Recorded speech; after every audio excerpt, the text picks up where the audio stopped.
Halo pemirsa GPR TV dari Sabang sampai Merauke, dari Miangas hingga Pulau Rote. Kembali lagi bersama Bilki Zabila dalam program Kominfo Newsroom. Halo pemirsa GPR TV dari Sabang sampai Merauke.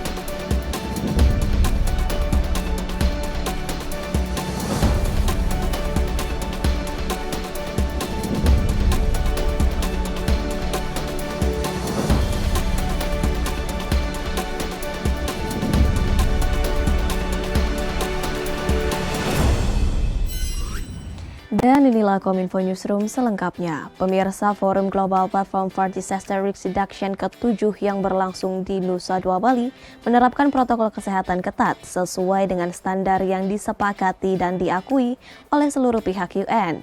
Hal ini dijelaskan oleh juru bicara Satgas Penanganan COVID-19 Nasional Wiku Adhisa Smito di Bali Nusa Dua Convention Center.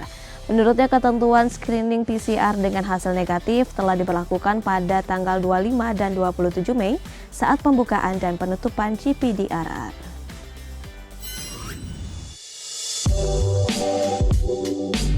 Satgas gabungan yang terdiri dari perwakilan pemerintah Indonesia dan PBB menetapkan prosedur protokol kesehatan COVID-19 terhadap semua pihak yang berada di lokasi Global Platform for Disaster Risk Reduction di Bali.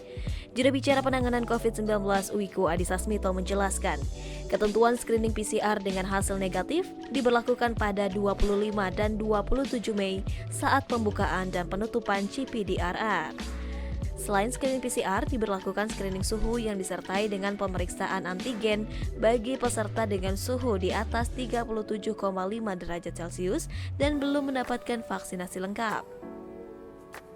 Rekomendasi prokes pada tempat penyelenggaraan yaitu penyemprotan disinfektan pada seluruh ruangan dilakukan 2 hari sekali.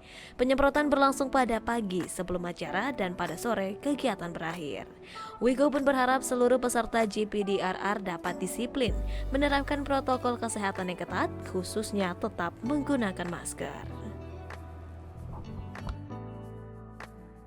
Khususnya untuk acara GPDRR, telah terlaksana secara aman dalam 5 hari walaupun diikuti oleh banyak partisipan bahkan lintas negara secara fisik. Hal ini merupakan dampak positif dari penerapan protokol kesehatan di lapangan berdasarkan prosedur yang telah dirancang, disepakati, dan diakui bersama oleh jajaran negara anggota Perserikatan Bangsa-Bangsa. Prosedur implementasi protokol kesehatan dirancang sekomprehensif mungkin, mulai dari persyaratan kedatangan, partisipasi dalam acara, serta upaya kontingensi yang disiapkan seandainya ada kasus positif. Di balik suksesnya perhelatan besar ini, Indonesia sebagai negara yang secara geografis rentan terkena bencana alam, berharap mampu memberikan pembelajaran dan juga belajar bagaimana seharusnya tata kelola kebencanaan yang baik untuk masyarakat dunia yang lebih tangguh.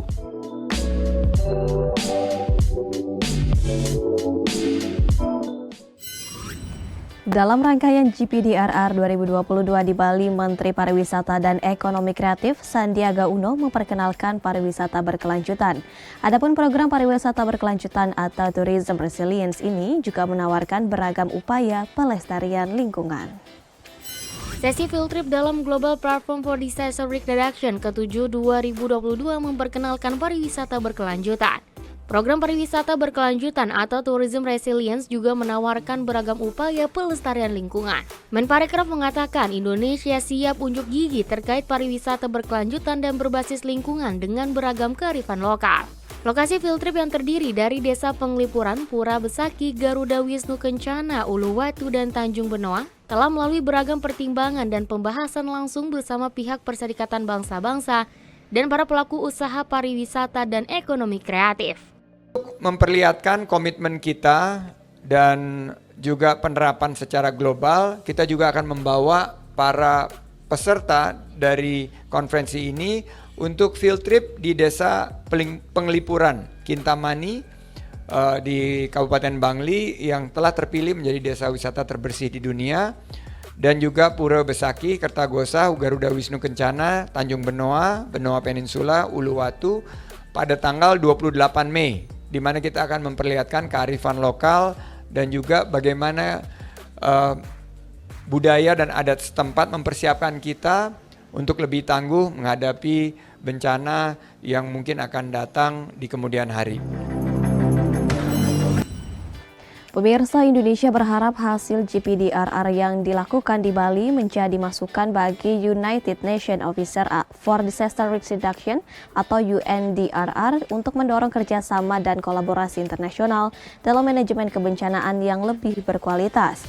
Hal ini diungkapkan langsung oleh Direktur Tata Ruang Pertanahan dan Penanggulangan Bencana Kementerian PPN Sumedi Andono Mulyo saat konferensi pers GPDRR.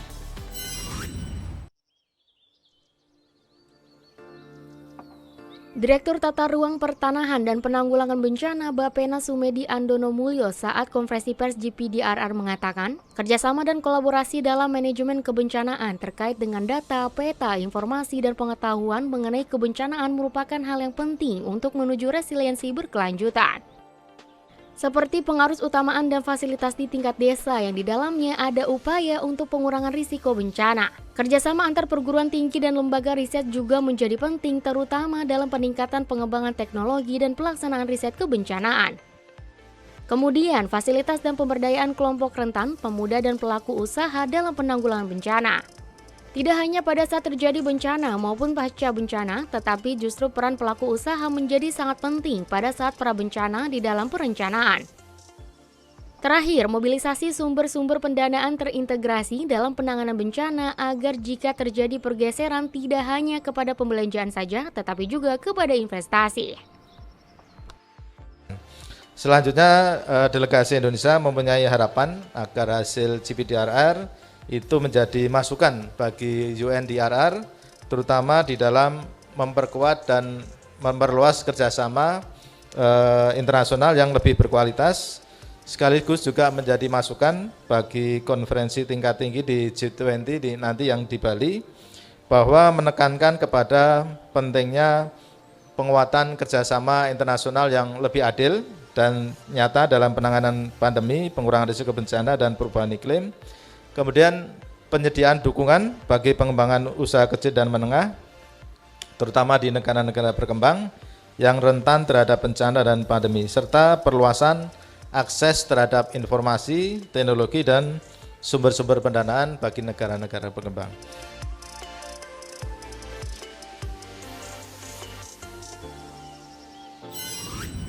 Pada rangkaian event GPDRR ke-7 juga menghadirkan pameran solusi kebencanaan ADESCO 2022 di Bali Art Collection, Kabupaten Badung, Provinsi Bali. ADESCO 2022 merupakan ajang pameran yang didukung oleh BNPB, kementerian dan pihak swasta lainnya. Dengan pameran ini, sarana dan prasarana atau inovasi teknologi hasil karya anak bangsa dalam penanggulangan bencana diharapkan tak hanya digunakan hal bisnis, juga dapat dipergunakan untuk penanggulangan bencana. Rumah Resiliensi Indonesia yang diresmikan oleh Menteri Koordinator Bidang Pembangunan Manusia dan Kebudayaan Muhadzir Effendi dalam rangkaian event GPDRR ke-7 juga menghadirkan pameran solusi kebencanaan ADESCO 2022 di Bali Art Collection, Kabupaten Badung, Provinsi Bali. ADESCO 2022 merupakan ajang pameran yang didukung BNPB, Kementerian Perindustrian, Kementerian Pemberdayaan Perempuan dan Perlindungan Anak, serta pihak swasta lainnya. Memamerkan berbagai sarana dan prasarana atau inovasi teknologi hasil karya anak bangsa dengan kecanggihan teknologi Indonesia dalam penanggulangan bencana, di antaranya yakni AMDES, pesawat tanpa awak alias drone, SBC yang merupakan CCTV dengan kemampuan dan gambar yang tajam, serta teknologi mitigasi bencana lainnya. Saat ini, teknologi tersebut sudah tumbuh dengan baik di Indonesia. Sejumlah produk industri dalam negeri yang terkait dengan upaya pencegahan dan penanganan bencana telah mampu bersaing dengan produk impor. Bahkan cukup banyak yang sudah dipasarkan ke luar negeri. Hal ini membuat pemerintah serius untuk mengoptimalkan program peningkatan penggunaan produk dalam negeri karena dapat mendongkrak pertumbuhan ekonomi nasional secara signifikan. Berdasarkan hasil simulasi yang dilakukan oleh BPS, dampak pembelian produk dalam negeri senilai 400 triliun rupiah dapat meningkatkan pertumbuhan ekonomi nasional sebesar 1,67% hingga 1,71%. Salah satu teknologi yang digunakan ketika terjadi bencana adalah inovasi drone yang digunakan untuk pencegahan terjadinya bencana, respon tangga darurat bencana, dan pemulihan pasca bencana. Dalam hal ini, terdapat 7 produk drone dan sebagian besar dikembangkan di luar negeri. Ketua Umum Asosiasi Sistem dan Teknologi Tanpa Awak, Rian Fadilah Hadi, menjelaskan bahwa saat ini hasil teknologi dari perusahaan dalam negeri sudah sangat baik, namun masih fokus terhadap penjualan.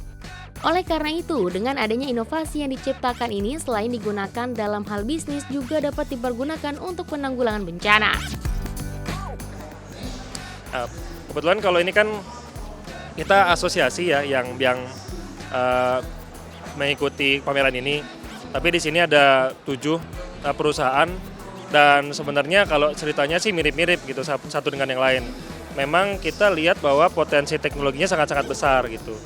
Memang sebenarnya kalau teman-teman banyaknya itu fokusnya di sipil, jadi bukan untuk kebencanaan. Tapi setelah kita lihat, kita aplikasikan di berbagai use case gitu ya, di berbagai studi kasus, kita lihat ada potensi si teknologi ini pun bisa diterapkan juga untuk kebencanaan gitu. Jadi ya di satu sisi memang secara bisnis menarik gitu, teknologinya aplikatif, tepat guna, banyak dapat digunakan di banyak aplikasi.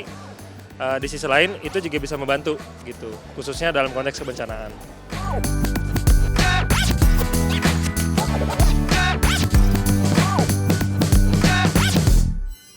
Pemirsa, Presiden Republik Indonesia ke-5 Megawati Soekarno Putri menyampaikan pidato dalam penutupan kegiatan Global Platform Disaster Risk Reduction ke-7 pada hari ini. Seperti apa rangkaian kegiatan penutup acara GPDRR 2022? Kita simak liputan selengkapnya bersama rekan kami Mona Azharin-Ishak. Mona, silakan dengan laporan Anda. Ya, Bilkis, hari ini merupakan hari penutupan dari Global Platform for Disaster Risk Reduction atau GPDRR yang ke-7 dilaksanakan di Bali. Dalam rangkaian kegiatan ini mulai dari tanggal 23 sampai dengan 28 Mei 2022 mendiskusikan berbagai hal terkait dengan bagaimana strategi untuk penanggulangan atau pengurangan risiko bencana yang ada di dunia. Dan pada hari ini juga dalam penutupan GPDRR 2022 ini juga dihadiri secara virtual oleh Presiden Republik Indonesia ke-5 Megawati Soekarno Putri. Dalam pidatonya, Ibu Megawati menyampaikan bahwa eksplorasi alam yang tidak terkendali menciptakan ancaman bagi peradaban manusia. Dan oleh sebab itu sangat dibutuhkan juga kolaborasi antar negara untuk saling berdiskusi, membicarakan bagaimana cara penanggulangan bencana yang ada di setiap negara untuk menyelamatkan bumi. Selain itu, kerusakan hutan karena perubahan iklim dan juga ulah manusia sendiri diharapkan dapat berkurang setelah adanya diskusi dalam forum berskala internasional ini. Selanjutnya, selain dihadiri secara virtual oleh Presiden Republik Indonesia ke-5 Megawati Soekarno Putri, penutupan GPDRR ke-7 ini juga dihadiri langsung oleh Kepala BNPB, Bapak Surharyanto. Dalam pidatonya, Kepala BNPB menyampaikan 7 rekomendasi agenda Bali untuk resiliensi atau dalam forum GPDRR kali ini.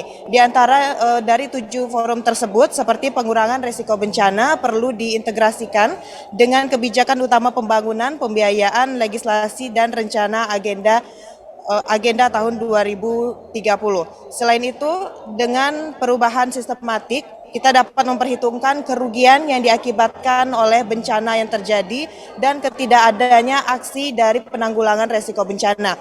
Selanjutnya, Global Platform ini juga meminta pemerintah untuk menghormati segala keputusan yang telah didiskusikan oleh berbagai negara terkait dengan penanggulangan risiko bencana. Dan dapat diinformasikan juga dari Kepala BNPB menyampaikan dalam penanggulangan bencana, investasi kepada generasi muda juga harus lebih ditingkatkan. Hal ini terkait dengan pihak pemerintah lebih mengikut sertakan berbagai kelompok masyarakat dalam penanggulangan risiko bencana yang ada di Indonesia dan juga di beberapa negara lainnya. Selain itu, potensi pembelajaran transformatif dari pandemi COVID-19 harus segera diterapkan sebelum jendela peluang tersebut tertutup. Dan informasi terakhir dari 7 agenda yang disampaikan oleh Kepala BNPB tersebut adalah pelaporan yang komprehensif dan juga sistematis untuk menentukan bagaimana penanggulangan risiko bencana yang ada. Demikian, Bilkis. Baik, diskusi dan kolaborasi bersama dengan negara-negara terkait ini hal menjadi penting untuk menyelamatkan bumi kita. Kemudian Mona, setelah ditutupnya acara GPDRR pada hari ini, apakah untuk Sabtu 28 Mei esok masihkah ada agenda di sana? Ya, GPDRR dilaksanakan sampai dengan tanggal 28 ini tentunya diharapkan oleh pemerintah Indonesia sebagai tuan rumah dapat meningkatkan perekonomian dan juga kesejahteraan masyarakat Indonesia terutama yang ada di Bali. Dan pada tanggal 28 Mei 2022 Indonesia sebagai tuan rumah juga mengundang delegasi untuk ambil bagian dalam program Host Government Field Trip program pada esok harinya. Dan sejauh ini informasi yang kami peroleh bahwa pada agenda esok hari itu direncanakan akan mengunjungi Melipuran dan Kintamani serta beberapa destinasi lainnya seperti Benua, GWK dan juga Uluwatu. Dan pada saat melakukan kegiatan tersebut nanti para delegasi akan diperlihatkan bagaimana kebudayaan dari Indonesia, bagaimana masyarakat Indonesia saling berinteraksi dan juga beberapa hal lainnya untuk memperkenalkan Indonesia ke mata dunia. Baik, GPDRR ditutup pada hari ini namun mengundang delegasi untuk program field trip mengunjungi beberapa destinasi untuk memperkenalkan kebudayaan Indonesia. Terima kasih Mona atas laporan Anda, selamat bertugas kembali. Pemirsa, kami akan kembali dengan beragam informasi lainnya, tetaplah bersama kami dalam Kominfo Newsroom.